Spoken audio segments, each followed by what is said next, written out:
Next chapter है कंकाल तंत्र यानी कि स्केलेटल सिस्टम। तो कंकाल तंत्र का देखो काम कुछ ही होता है, तो ढांचा प्रदान करना होता है, निश्चित आकृति प्रदान करना होता है और कुछ ही प्रदान करना तो सुरक्षा प्रदान करना भी होता है कंकाल तंत्र का काम। ठीक है, अब देखो वयस्क मनुष्य में अस्थि का मतलब कुछ ही हड्डी, तो वयस्क मनुष्य में यानी हम लोग में कितना होता है तो 206 होता है संख्या। और नवजात शिशु में कितना होता है तो लगभग 300 के लगभग में होता है। ठीक है, नवजात शिशु में कितना होता है तो लगभग 300 हड्डी होता है, 300 से प्लस से होता है। अब देखो अगर कंकाल तंत्र की बात करेंगे तो इसमें जो हो जाएगा वो दो प्रकार का हो जाएगा, एगो बाह्य कंकाल हो जाएगा यानी कि एक्सोस्केलेटन, एगो आंतरिक कंकाल हो जाएगा यानी कि इंडोस्केलेटन सिस्टम। ठीक है, तो देखो बाह्य कंकाल मतलब 100 हो गया। ठीक है, तो जो शरीर के बाहर जिसमें हड्डी रहेगा वो बाह्य कंकाल में आ जाता है ना। अब चूंकि शरीर के बाहर है तो संपूर्ण शरीर की सुरक्षा करेगा, है ना। एग्जाम्पल में कोची हो गया तो केकड़ा हो गया, मकड़ी हो गया, चींटी हो गया, घोंघा हो गया, सीप हो गया इत्यादि हो गया। ठीक है, अब देखो ये जो बाह्य कंकाल है कोची का बना होता है तो काइटिन प्लस कैल्शियम का बना रहता है ना। तो काइटिन और कैल्शियम के संयोग से कुछ बनता है तो बाह्य कंकाल बनता है काइटिन और कैल्शियम के मिलने से। ठीक है, और बाह्य कंकाल जो होता है चूंकि इसका बाहरी हड्डी होता है तो कम लचीलापन होता है ना, और चूंकि बाहरी हड्डी होता है तो कुछ होता है निर्जीव होता है, बाह्य कंकाल निर्जीव होता है। अब अगर आंतरिक कंकाल तंत्र की बात करेंगे तो शरीर के अंदर रहेगा और आंतरिक अंगों की सुरक्षा करेगा चूंकि अंदर में है, जैसे कि मानव में, कुत्ता में, बंदर में सब कुछ में हो गया तो आंतरिक कंकाल हो गया। और आंतरिक कंकाल कोची का बना हुआ रहता है तो कैल्शियम फॉस्फेट का बना हुआ रहता है यानी कि CA3PO4 का। तो जो चीज से दांत बनल था वही चीज से आंतरिक कंकाल बना रहता है यानी कि कैल्शियम फॉस्फेट का बना रहता है। और आंतरिक कंकाल जो है ज्यादा लचीलापन होता है और सजीव होता है। अब देखो अस्थि कोची है तो एक प्रकार का संयोजी ऊतक है चूंकि अस्थि भी जोड़ने का काम करता है। ठीक है, अच्छा संयोजी ऊतक का ये एग्जांपल कौन कौन हो गया तो रक्त जो है तरल संयोजी ऊतक हो गया, फिर अस्थि हो गया, उपास्थि हो गया, है ना। तो उपास्थि कोची होता है तो जो मुलायम वाला हड्डी होता है एकदम में वो कोची हो गया उपास्थि हो जाता है। ठीक है, और फिर टेंडन हो गया, लिगामेंट हो गया, ये सब कोची कहते हैं जोड़ने का काम करता है, तो ये चलते इसको संयोजी ऊतक के रूप में बोलते हैं। ठीक है, अब देखो अगर कंकाल तंत्र की बात करेंगे तो इसमें दो प्रकार का हो गया कंकाल तंत्र, एक हो गया उपांगीय कंकाल तंत्र जिसको एपेंडिकुलर बोलते हैं, उपांगीय कंकाल तंत्र उपांगीय कंकाल तंत्र यानी कि एपेंडिकुलर, है ना, स्केलेटल सिस्टम हो गया। एगो अक्षीय कंकाल तंत्र यानी कि एक्सियल हो गया, है ना, एक्सल। अक्षीय कंकाल तंत्र यानी कि एक्सल, अक्षीय कंकाल तंत्र यानी कि एक्सल हो गया, एक्सल स्केलेटल सिस्टम। तो ये जो उपांगीय कंकाल तंत्र है एपेंडिकुलर, इसकी संख्या होता है 126 और जो अक्षीय कंकाल है इसकी संख्या होता है एक्सिल का 80 होता है। ठीक है, तो देखो उपांगीय कंकाल तंत्र को अगर पढ़ेंगे तो इसको देखो हम लोग 5 भाग में बांटे। पहला जो है अपर लिंग, अपर लिंग मतलब कोई उपांगीय मतलब कुछ हो गया जो शरीर के साइड है वो हो जाएगा उपांगीय कंकाल तंत्र यानी कि एपेंडिकुलर। तो पहला अपर लिंब आ गया, अपर लिंब में हाथ आ जाएगा, एक हाथ में 30 हड्डी, दो हाथ में 60 हड्डी। फिर लोअर लिंब, लोअर लिंब में कुछ आ जाएगा पैर, तो एक पैर में 30 हड्डी, दो पैर में 60 हड्डी हो जाएगा। उसके बाद कॉलर बोन आ जाएगा, है ना, कॉलर बोन मतलब जो कॉलर के पास होता है तो उसको बोलते हैं कॉलर बोन।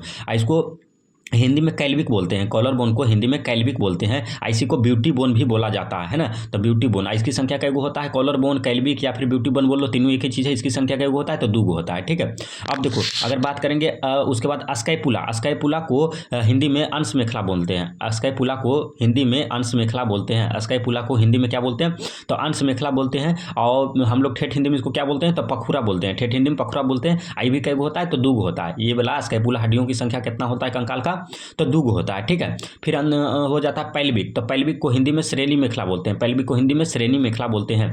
तो जो हड्डी से बैठते हैं हम लोग, बैठने का काम करते हैं यानी कि कमर वाला हड्डी वो कोची हो जाता है तो पैल्विक हो जाता है। इसकी भी संख्या कितना होता है तो 2 होता है। ठीक है, अब एक करके पढ़ते हैं सबके बारे में। तो देखो अपर लिम्स की बात करेंगे यानी कि हाथ की बात करेंगे तो देखो कौन कौन सा हड्डी होता है। ठीक है, तो ये रहा देखो हाथ की हड्डी यानी कि अपर लिम्स। तो पहला हो गया ह्यूमरस, पहला कौन हड्डी हो गया तो पहला जो हो गया उसका नाम कोची है ह्यूमरस, ह्यूमरस। तो ह्यूमरस की संख्या कैगो हो गया देखो एगो हो गया, ये वाला जो हड्डी है ऊपर वाला कोची हो गया तो ह्यूमरस हो गया, इसकी संख्या कैगो होता है तो एगो होता है। ठीक है, उसके बाद देखो कौन हो गया रेडियस, तो रेडियस तो ये वाला जो देखो है बाहरी साइड जो निकला हुआ है इसको क्या बोलते हैं तो रेडियस बोलते हैं। बाहरी साइड जो निकला है हुआ है इसको क्या बोलते हैं तो रेडियस बोलते हैं। ठीक है, और ये साइड यहाँ पर देखो 2 हड्डी रहता है, वो इस साइड बाहरी साइड है वो अंदर के साइड। तो जो बाहर के साइड है कुछ हो गया रेडियस हो गया, और जो अंदर के साइड है कुछ हो गया अल्ना हो गया। अंदर के साइड अल्ना, अंदर असे अंदर असे अल्ना, असे अंदर असे अल्ना। ठीक है, अब बाहर से कुछ हो गया रेडियस, बाहर से रेडियस, बाहर से कुछ हो गया रेडियस हो गया, है ना। तो एगो रेडियस एगो अल्ना हो गया, एगो ह्यूमरस, 3 गो हो गया। अब उसके बाद देख लो कार्पल्स हो गया, कार्पल्स मतलब कलाई वाला हड्डी। तो ये जो कलाई वाला होता है उसको क्या कहते हैं कार्पल्स बोलते हैं। कलाई वाला जो है उसको क्या कहते हैं तो कार्पल्स कहते हैं। कलाई वाला को क्या वो कहते हैं कार्पल्स कहते हैं। इसकी संख्या कैगो होता है 8 होता है, कार्पल की संख्या 8 गो, हाथ में कार्पल की संख्या कैगो 8 गो। और कार्पल से आगे बढ़ेंगे तो जब आगे बढ़ते हैं तो मेटा लगाते हैं। तो कार्पल से आगे कुछ हो जाएगा, तलहटी हो जाएगा, तो इसको क्या बोलेंगे, मेटाकार्पल। तो मेटाकार्पल की जो संख्या होता है कई होता है 5 गो, मेटाकार्पल की संख्या 5 गो, मेटाकार्पल की संख्या कई होता है 5 गो। तलहटी से तलहटी वाला कई हो गया तो 5 गो हो गया, ठीक है। अब फिर मेटाकार्पल से आगे जाएंगे तो कुछ हो जाएगा, तो इसको फ्लैंजिंज बोलते हैं, यानी कि अंगुली, अंगुली वाला अंगुली है ना। तो फ्लैंजिंग यानी कि अंगुली, फ्लैंजिंग यानी कि अंगुली। तो इसमें कई गो होता है 14 हड्डी होता है, इसमें कई गो होता है 14 गो होता है, ठीक है। तो ये जो 4 अंगुली है तो प्रत्येक अंगुली में 3-3 गो, तो 4 के 12 गो हो गया, अंगूठा में 2 गो होता है तो 12 2 14 गो है ना। तो फ्लैंजिंग यानी कि अंगुली में कई गो हो गया, तो 14 गो हो गया। तो टोटल को जोड़ेंगे तो कई गो हो जाएगा, 30 गो हो जाएगा। एक हाथ में 30 गो तो 2 हाथ में कितना हो गया, 60 गो हो गया। तो इस प्रकार से चीज़ें हो जाती है अपर लिम्स की यानी कि हाथ की, ठीक है। अब देखो अगर लोअर लिम्ब की बात करेंगे, लोअर लिम्ब की बात करेंगे मतलब किसका बात करेंगे, पैर की बात करेंगे, पैर की हड्डियों के, है ना। तो देखते हैं पैर की हड्डी। अब देखो लोअर लिम्ब की बात करेंगे यानी कि पैर की हड्डी की बात करेंगे, ठीक है। तो रहा देखो पैर की हड्डी, तो जो सबसे ई वाला जो हड्डी है सबसे ऊपर वाला, इसको बोलते हैं फीमर। पैर की हड्डी जो है इसको क्या बोलते हैं, फीमर बोलते हैं, फीमर बोलते हैं, फीमर होते हैं। इसकी संख्या क्या हो गया, तो फीमर की संख्या एगो। और शरीर की सबसे बड़ी हड्डी कौन होती है, तो यही होता है फीमर। शरीर की सबसे बड़ी हड्डी कौन होती है, तो फीमर ही होता है ना, फीमर ही होता है। तो फीमर की संख्या क्या एगो। अब फीमर के बाद आ जाएंगे तो यहाँ देखो कुछ पटेला है, यहाँ कुछ है पटेला है, पटेला है ना। ये जो बिचवा में ऐसे करके रहता है इसको क्या बोलते हैं, तो पटेला बोलते हैं। पटेला की भी संख्या क्या एगो, पटेला की भी संख्या क्या होता है, एगो होता है। पटेला की भी संख्या एगो होता है, ठीक है। फिर देखो जैसे हाथवा में यहाँ पर 2 गो था, ऐसे यहाँ पर पैरवा में भी कई गो हो जाता है, 2 गो, एगो बाहर की ओर एगो अंदर की ओर। तो जो बाहर वाला होता है, बाहर वाला जो होता है उसको क्या बोलते हैं, तो इसको बोलते हैं फिबुला। बाहर वाला को क्या बोलते हैं, फिबुला। बाहर वाले को फिबुला, फिबुला की भी संख्या क्या एगो है ना। अब अंदर वाला को क्या बोलते हैं, टिबिया। अंदर वाले को क्या बोलते हैं, टिबिया। अंदर वाले को क्या बोलते हैं, टिबिया बोलते हैं। टिबिया की भी संख्या क्या एगो, टिबिया की भी संख्या क्या एगो, ठीक है। और उसके बाद देखो यहाँ आ जाएंगे तो जहाँ पर से मुड़ता है तो इसको कुछ बोलते हैं, टार्सल बोलते हैं, है ना। घुटनमा के पास इसको क्या बोलते हैं, टखना को टार्सल बोलते हैं, टखना को टार्सल बोलते हैं, टखना को टार्सल बोलते हैं। इसकी संख्या कई गो होता है, तो 7 गो होता है। यहाँ पर हड्डियों की संख्या कई गो होता है, 7 गो होता है। टखना यानी कि टार्सल में सप्ताह के 7 दिन होता है, तो हड्डियों की संख्या 7 गो होता है, ठीक ना। अब देखो अगर टार्सल से आगे बढ़ेंगे, कार्पल से आगे बढ़े थे तो मेटाकार्पल, तो उसी टार्सल से आगे बढ़ेंगे तो मेटाटार्सल हो जाएगा, जिसको बोलते हैं सुपतिया, है ना। तो मेटाटार्सल यानी कि सुपतिया, मेटाटार्सल के मतलब कुछ हो गया सुपतिया। तो यहाँ भी कुछ हो जाएगा, 5 हड्डी हो जाएगा, है ना। तो वहाँ देखो मेटाकार्पल्स में भी 5 हड्डी था और मेटाटार्सल में भी कितना है, तो 5 हड्डी है, ठीक है। उसी प्रकार हाथ की फ्लैंजिंग यानी कि हाथ की उंगलियों में भी 14 हड्डी था, तो पैर की उंगलियों में भी कितना है, तो फ्लैंजिंग यानी कि 14 गो ही है। तो इसको भी जोड़ेंगे तो कई गो हो जाएगा, 30 गो हो जाएगा। तो एक पैर में 30 गो, तो 2 पैर में कई गो हो जाए, 60 हो जाएगा, है ना। तो पैर की हड्डियों की बात कर लेंगे तो पहला कौन हो गया, फीमर हो गया। उसके बाद फीमर एगो हो गया, फिर पटेला हो गया एगो, फिर कई गो हो गया, टिबिया हो गया एगो, फिर इधर हो गया फिबुला हो गया एगो, है ना। टार्सल यानी कि टखना हो गया 7 गो, मेटाटार्सल कई गो हो गया 5 गो हो गया, फ्लैंजिंग कई गो हो गया, तो 4 गो हो गया, ठीक है। और सबसे चमकीली हड्डी कौन होता है, तो यही वाला होता है, कौन, तो टिबिया होता है। सबसे चमकीली, देखिए बहुत ज़्यादा चमक रहा है, तो पैर की सबसे चमकीली जो हड्डी होती है कौन होता है, तो टिबिया ही होता है, ठीक है। अब देखो अगर ब्यूटी बोन की बात करेंगे यानी कि कैल्विक या फिर कॉलर बोन, ब्यूटी बोन को ही क्या बोलते हैं, तो कैल्विक बोलते हैं या फिर कॉलर बोन। इसकी संख्या कई होता है, 2 गो होता है। तो जो गर्दनिया के पास 2 गो निकल रहता है पसलिया नियन, इसी को कोची बोलते हैं, तो ब्यूटी बोन बोलते हैं, ठीक है। स्काइपुला कोची होता है, तो पीछे देने जो पहुलवा दिन निकल रहता है 2 गो हड्डिया वह कोची होता है, तो स्काइपुला होता है ना। अब पैल्विक यानी कि श्रेणी मेखला कोची होता है, तो जिससे बैठते हैं जहाँ पर सुबह हम लोग को पड़ता है, तो उसकी भी संख्या कई होता है, 2 गो होता है। आई टोटल के मिला देंगे तो कोची हो जाएगा 126 गो के बारे में हम लोग पढ़ लिए, ठीक है। 126 गो हो गया। अब देखते हैं अच्छिए यानी कि एक्सेल के बारे में। तो अच्छिए यानी कि एक्सेल जो कंकाल था इसकी संख्या क्या था, तो 80 था, है ना। तो जिसमें देखो इसको हम लोग कई भाग में बांटते हैं। तो एगो हो गया सिर यानी कि हेड, तो सिर यानी कि हेड में कई गो हड्डी होता है, 29 गो होता है। सिर यानी कि हेड में कितना होता है, 29 गो होता है, ठीक है। अब देखो इसमें एगो जो हायोड है वो कभी कभी अलग कर देता है, तो ऑप्शन में 28 में मिलता है ना। तो सिर की संख्या अगर हायोड मिला देंगे तो 29 गो, और हायोड के हटा देंगे तो क्या हो जाएगा, 28 को हो जाएगा। उसके बाद अगर पसली यानी कि रिप्स, पसली को क्या बोलते हैं, रिप्स बोलते हैं। पसली को क्या बोलते हैं, तो रिप्स बोलते हैं। रिप्स कई गो होता है, तो 12 जोड़ा होता है यानी कि 24 गो। पसली यानी कि रिप्स कई गो होता है, 12 जोड़ा यानी कि 24 गो होता है। उसके बाद अस्टर्नम होता है, अस्टर्नम कई गो होता है, एगो होता है। अस्टर्नम कई गो होता है, एगो होता है। फिर रीढ़ की हड्डी यानी कि बैकबोन की बात करेंगे तो बच्चा में होता है 33 गो, रीढ़ की हड्डी बच्चा में 33 गो। अब बैक्स में यानी कि हम लोग में कई गो होता है, तो 26 गो। उसके बाद ये जो सिर में यानी कि खोपड़ी में 29 गो हो रहा था, इसको भी हम लोग 3 भाग में बांट देते हैं। तो खोपड़ी में हो जाता है 22 गो, खोपड़ी में हो जाता है 22 गो। और ईयर बोन यानी कि कान में, तो एक कान में 3 हड्डी, तो 2 कान में 6 गो हो गया, 2 कान में 6 गो हो गया। एगो हो जाता है हायोड, तो देखो 22 6 28 29 हो गया ना। तो सिर में टोटल 29 हड्डी, जिसमें 22 गो हो गया खोपड़ी, 6 गो हो गया कान में, एगो हो गया हायोड, ठीक है। उसके बाद देखो खोपड़ी को भी दो भाग में बांटते हैं, तो खोपड़ियों को भी 2 भाग में बांटते हैं। तो 8 गो हो जाता है कपाल, जिसको क्रेनियम बोलते हैं, है ना। 8 गो हड्डी हो जाता है कपाल में यानी कि जिसको क्रेनियम बोलते हैं। और चेहरा यानी कि फेस में हो जाता है 14 हड्डी, चेहरा यानी फेस में हो जाता है 14 हड्डी। तो 14 8 कितना हो गया, 22 हो गया, है ना। अभी देखो कहाँ पर कितना कैसे रहता है, इसको देखो पढ़ते हैं। तो देखो पहला देखते हैं कान की हड्डी के बारे में। तो कान की हड्डी में बोले एक कान में 3 हड्डी, तो 2 कान में कई हो जाएगा, छोड़ हड्डी हो गया। तो एक कान में 3 हड्डी कौन होता है? तो इसका ट्रिक है यम I S, Yama I S. तो यम से मेलियस, यम से मेलियस, यम से मेलियस, यम से मेलियस, यम से मेलियस, आई से इनकस, आई से इनकस, आई से इनकस, आई से इनकस, और यस से अस्टेपिज, यस से अस्टेपिज, यस से अस्टेपिज, यस से अस्टेपिज। और मानव शरीर का सबसे छोटा हड्डी कौन है? तो यही जो कान में पाया जाता है अस्टेपिज हड्डी है, अस्टेपिज हड्डी है, ठीक है। और देखो खोपड़ी के पीछे जो खाली स्थान होता है उसको कुछ बोलते हैं? तो फोरामिन पैग्नम बोलते हैं, फोरामिन पैग्नम बोलते हैं। खोपड़ी के पीछे खाली स्थान को फोरामिन फोड़ के घुसा देंगे तो फोरामिन पैग्नेन है ना, फोरामिन पैग्नेन है ना। तो खोपड़ी के पीछे जो खाली स्थान होता है उसको क्या बोलते हैं? तो फोरामिन पैग्नेन बोलते हैं, ठीक है।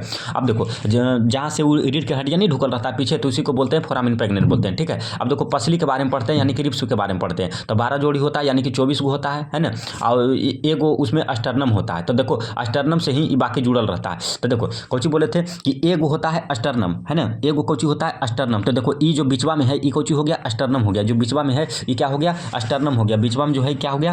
तो अस्टर्नम हो गया। इसी से देखो सबपसलियन जुड़ल है, स्टर्नम से सबपसली जुड़ा हुआ है। तो इसमें देखो कोची है 1 से 7 तक ले ट्रू रिब्स है। ट्रू रिब्स मतलब कोची जो अस्टर्नम से डायरेक्ट जुड़ा हुआ पसली रहेगा उसको बोलेंगे ट्रू रिब्स, यानी कि वास्तविक पसली। तो देखो 1 2 3 4 5 6 7 इतना 7 तक ले जो है वो कोची है डायरेक्ट अस्टर्नम से जुड़ा हुआ है 7 तक ले। तो 1 से 7 पसली को कोची बोलेंगे? तो वास्तविक पसली बोलेंगे, यानी कि ट्रू रिब्स बोलेंगे। अब उसके बाद 8 9 10 को बोलेंगे फॉल्स रिब्स, यानी कि जो डायरेक्ट इससे नहीं जुड़ा हुआ है इसको कोची बोलेंगे? फॉल्स रिब्स बोलेंगे। तो देखो ये वाला फिर 8वां देख लो। तो ये 8 हो गया, ये 9 हो गया, ये 10 हो गया। तो ये 8 9 10 जो है इसको कोची बोलते हैं? फॉल्स रिब्स, यानी कि अवास्तविक पसली बोलते हैं, ठीक है। ये 11 12 को कोची बोलते हैं? तो 11 12 को फ्लोटिंग रिब्स बोलते हैं। 11 12 को फ्लोटिंग, यानी कि जो लटकल है। देखो ये जो है ना ये अस्टर्नम में नहीं जुटल रहेगा। ये वाला 11 हो गया जो उजला नहीं दिख रहा है, ये 12। तो ये देखो अस्टर्नम से जुड़ा हुआ है ना, ये कोची है ऐसी लटकल है, तो इसको कोची बोलते हैं? Floating ribs. तो 11 12 जो हो गया कोची हो गया? Floating ribs. तो एक बार देख लो पसलियों की संख्या 12 जोड़ा, यानी कि 24 को। एगो कोची हो गया बीच में अस्टर्नम। तो जो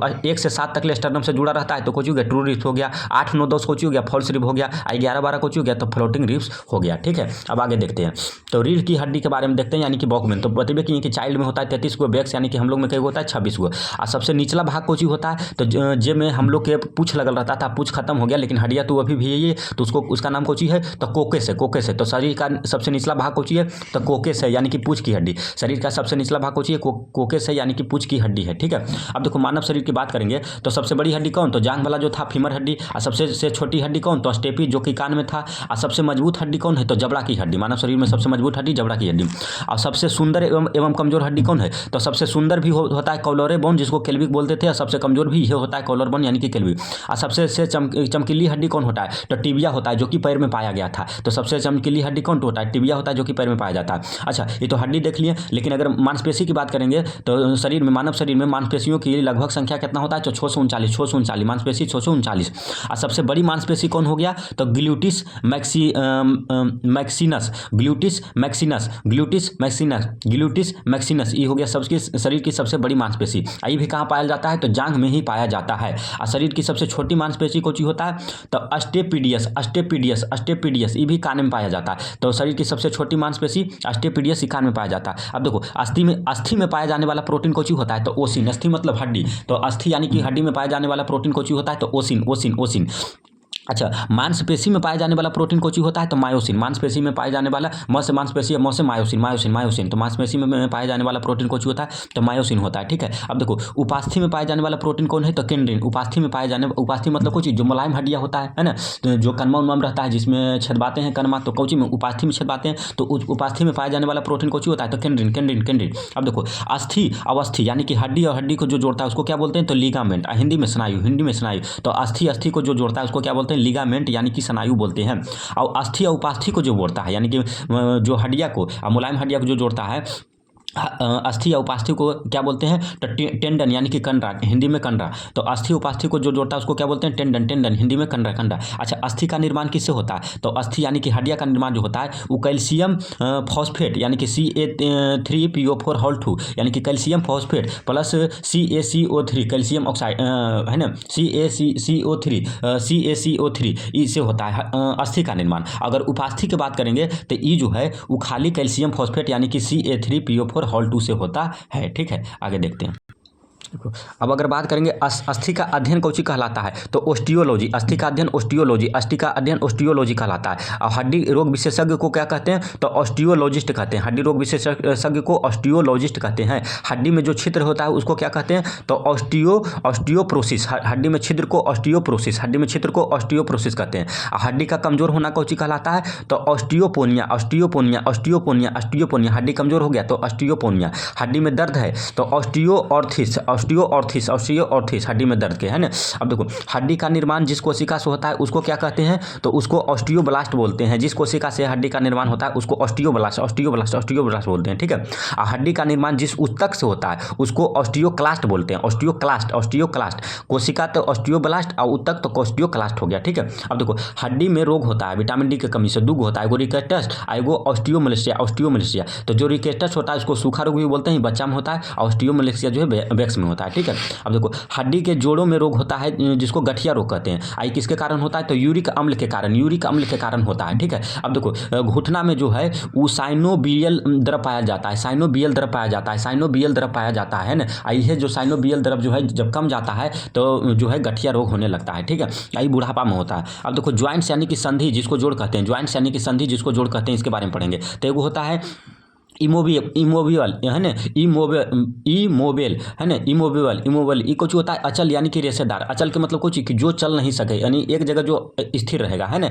इसी को फाइबर्स बोलते हैं, फाइबर्स भी बोलते हैं, ठीक है। फिर हो गया semi movable joint, semi movable joint, semi movable joints. ई कुछ होता है तो अपूर्ण होता है, यानी कि थोड़ा थोड़ा चल सके, थोड़ा थोड़ा घूम सके, है ना। इसको कुछ बोलते हैं तो कार्टिलेजिनस बोलते हैं, कार्टिलेजिनस भी बोलते हैं, है ना। इसको कार्टिलेजिनस भी बोलते हैं। फिर होता है एगो फ्रीली मूवेबल यानी कि पूर्ण चल, जो पूरी तरह से घूम सके, फ्रीली मूवेबल यानी कि पूर्ण चल। तो इसी के बारे में पढ़ना है, पूर्ण चल। तो पूर्ण चल जो है देखो कई प्रकार के, 5 प्रकार का होता है। एगो के बोलते हैं ball and socket. Ball and socket के मतलब कुछ ही रहेगा कि देखो आधा बॉल नियन रहेगा और उसमें ऐसे करके सॉकेट नियन घुसावल रहेगा और वो जो है पूरी तरह से घूमेगा, है ना। तो जो सबसे ज़्यादा मूव करता है यानी कि सबसे ज़्यादा जो घूमता है उसी को कुछ बोलते हैं, तो बॉल एंड सॉकेट बोलते हैं, है ना। तो सबसे ज़्यादा मूव करता है जैसे कि कंधा और कमर की हड्डी, है ना। और ह्यूमरस ऑफ ह्यूमर, ये कुछ हो गया तो बॉल सॉकेट हो गया। ह्यूमरस ऑफ ह्यूमर, कंधा और कमर की हड्डी कुछ हो गया तो बॉल एवं सॉकेट हो गया। फिर हो गया सैंडल जॉइंट, सैंडल जॉइंट। तो सैंडल मतलब कुछ हुआ चप्पल हुआ तेता, सैंडल से समझ ले सैंडल हाथ पैर के जो अंगूठा रहता है, हथवा के चाहे पैरवा के अंगूठा जो रहेगा उसको कुछ बोलते हैं, वो कोची आ जाएगा तो सैंडल ज्वाइंट्स में आ जाएगा। उसके बाद हिंग ज्वाइंट की बात करेंगे तो हिंग ज्वाइंट्स को कब्जा संधि बोलते हैं, कब्जा संधि बोलते हैं। तो जो केहनी और घुटना वाला है यानी कि जो केवाड़ी नियन खुले आधे आधे तो उसको बोलेंगे हिंग ज्वाइंट्स यानी कि कब्जा संधि। तो केहनी और घुटना, केहनी और घुटना हिंग ज्वाइंट्स में आ जाएगा। उसके बाद पाइवोट ज्वाइंट्स यानी कि खुट्टी संधि, पाइवोट ज्वाइंट यानी कि खुट्टी संधि, पाइवोट ज्वाइंट यानी कि खुट्टी संधि की बात करेंगे। तो खुट्टी संधि मतलब ये खुट्टी नियन जो गड़ल रहे, तो गर्दनिया ये कोची है कि खुट्टी नियन जरी जरी खाली हिले डोलेगा इधर उधर, है ना, तो पूरा नहीं घूमेगा। उसके बाद अगर ग्लाइंडिंग ज्वाइंट्स की बात करेंगे तो इसको कार्पल्स और टार्सल जो है वो ग्लाइंडिंग ज्वाइंट्स में आ जाता है। कार्पल्स और टार्सल जो है वो ग्लाइंडिंग ज्वाइंट्स में आ जाता है। कार्पल और टार्सल ज्वाइंट जो है वो ग्लाइंडिंग ज्वाइंट्स के अंदर आ जाता है। इसका मतलब कुछ हुआ फिसलने वाला हड्डी, फिसलने वाला हड्डी। तो जो फिसलता है उसको कुछ बोलते हैं तो ग्लाइंडिंग ज्वाइंट्स। तो इसमें कुछ आ जाता है, कार्पल्स आ जाता है। कार्पल्स यानी कि यहाँ पर जो आ रहा था, है ना, कलाई के पास, और टार्सल आ गया यानी कि जो पैरवा में आ रहा था, ठीक है। तो ये चीज़ें हो जाती है। तो ये कंकाल तंत्र स्केलेटल सिस्टम जो चैप्टर है खत्म हो गया।